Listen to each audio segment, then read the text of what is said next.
One.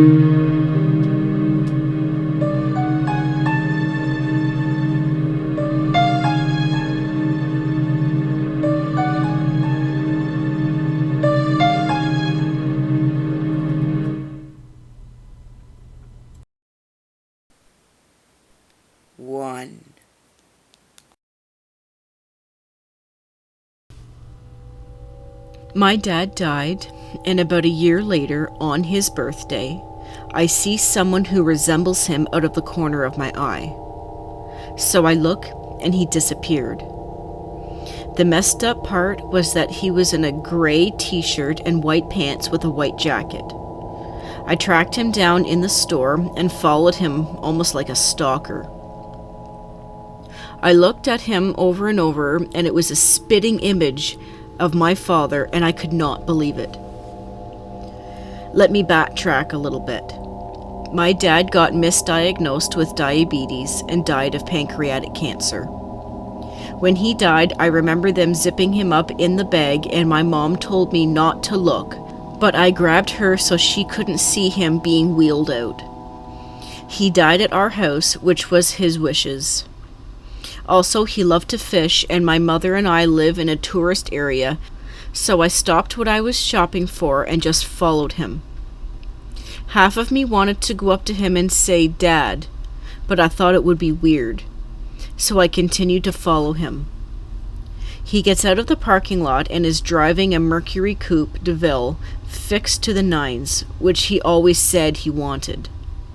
So I followed him to where he was, and he was in this camper area. I wrote down the license plates and everything. The next morning, I get up at the crack of dawn and go down to the campsite, and he is just out there fishing and drinking his favorite drink. Okay, this is where it gets kind of creepy on my part.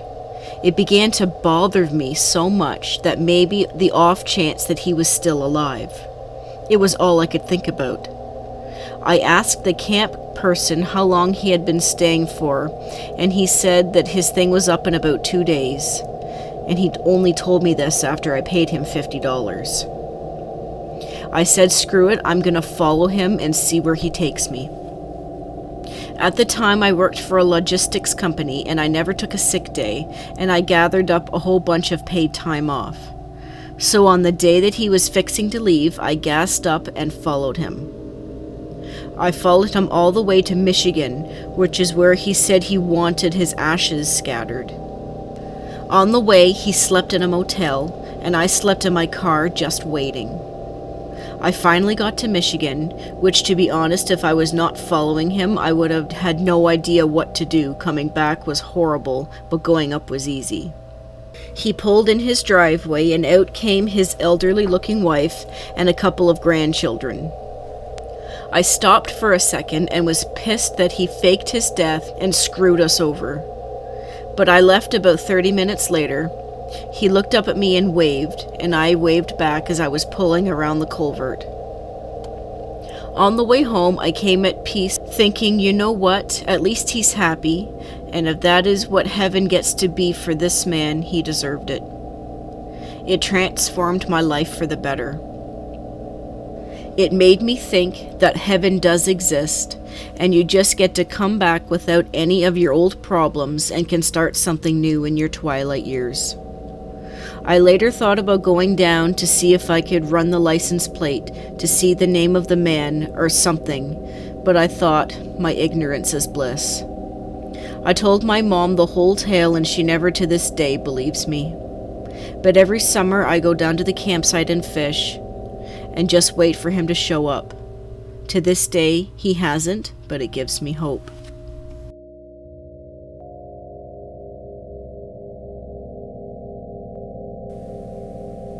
Two.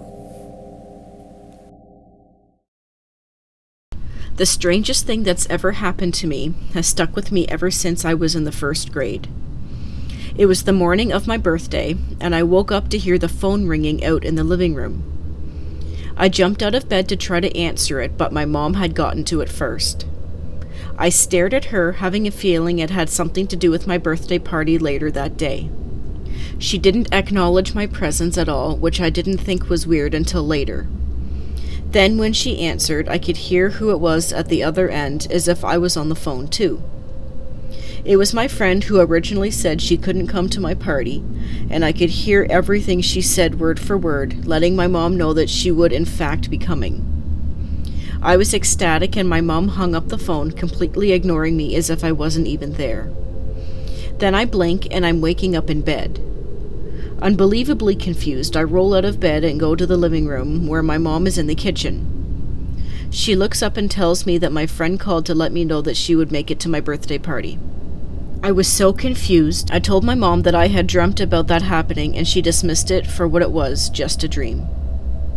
She denied a lot of the paranormal things and out-of-body kind of stuff when I was young because she didn't want me to believe it like my grandmother had forced her to.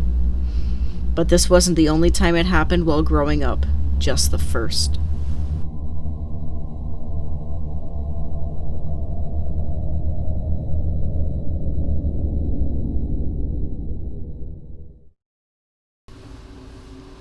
My best friend and I are close in birthdays, so for our shared 20th, we did a road trip. I almost canceled because my parents separated in dramatic fashion the week prior, and my mom was not taking it well. But this selfish 20-year-old ended up keeping her plans, although I was distracted by concern for my mom. The last day of our long weekend, we decided to go to some big annual psychic fair that was going on. We agreed to buy each other a birthday reading, although neither of us believe in that stuff. We knew we would forget the details of the readings and agreed to transcribe whatever was said for each other to review later. My friend went first, and it was as generic as a fortune cookie prophetic as we expected. Then it was my turn. Psychic lady takes my hands and then quickly pulls away like she's been shocked. She looks me straight in the eyes and says something like, "You are vibrating on a higher psychic plane right now. I'm not sure what I'll see." I think it's a nice touch, like I might be flattered by this BS and tip her or something. She reads me with her hand hovering in front of my face like she's about to thump me in the forehead. She had held both of my friend's hands, occasionally turning them over as if the answers were written on them. What she said was strangely detailed. My first true love would be named Stephen, although he will go by some nickname. He will knock me up, marry me, but leave me shortly after our son is born. I will remarry a military man and have 3 more children, although one will die young. As expected, I don't remember much of what she said, but my friend took fantastic notes. I sat politely through what turned out to be a very dramatic performance that ended with, "You will love again! Do not doubt! You will love again!" which my friend wrote down word for word. When we walked away, my friend and I laughed and rolled our eyes. You see, I'm a lesbian, and I had no designs on marrying any man, let alone getting impregnated and having my heart broken repeatedly, apparently, by the male kind. I was closeted at the time and not an obvious lesbian, but it was understood and open with me and my bestie. Swing and miss for the psychic. Still feeling guilty about leaving her in a sad state, I visited my mom shortly after my return from the trip. In telling her about our adventure, I bring out the reading notes and I hand it to her. She starts looking at them over and goes white. This was not a description of my life, but of my mother's. She confirmed even the most random comment, yes, he went by his nickname, etc., including the fact that my older brother was this guy I'd never heard of's son. It was an inexplicable and awkward situation, but my mom did take real comfort from the "you will love again" comment, so there's that. I don't believe in psychics, but I have no idea what happened here.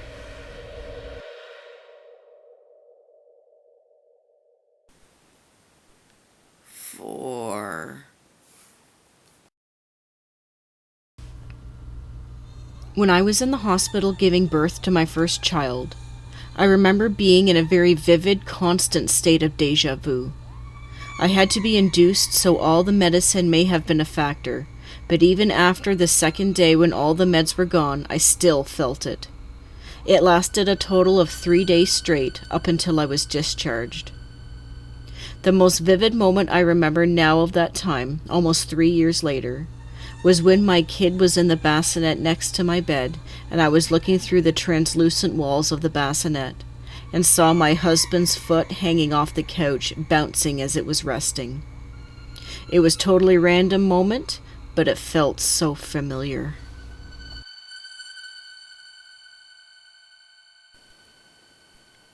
Five. When I was a kid, I had my tonsils out. Even now, I have very specific memories from my hospital stay. One of them was going with my ma'am to this games room that looked like some sort of bunker filled with board games. I remember we chose to play Monopoly, and it was the first time I'd ever played it. A few years on, my friend brought over Monopoly to play at my birthday party, and I was 11 at the time. They asked if I'd ever played Monopoly before, and I said yes, that I'd played it in the hospital. But my ma'am was there, and she said that she didn't remember that. So I reminded her of the bunker room with all the games. I remember going in there a few times to grab a game or a toy with her, but she told me that room never existed. But somehow, even though I'd otherwise never played Monopoly before, I knew how to play the game perfectly. I even remembered all the pieces and which ones I'd played before. Yet somehow, my birthday party was the first time I'd ever played that game.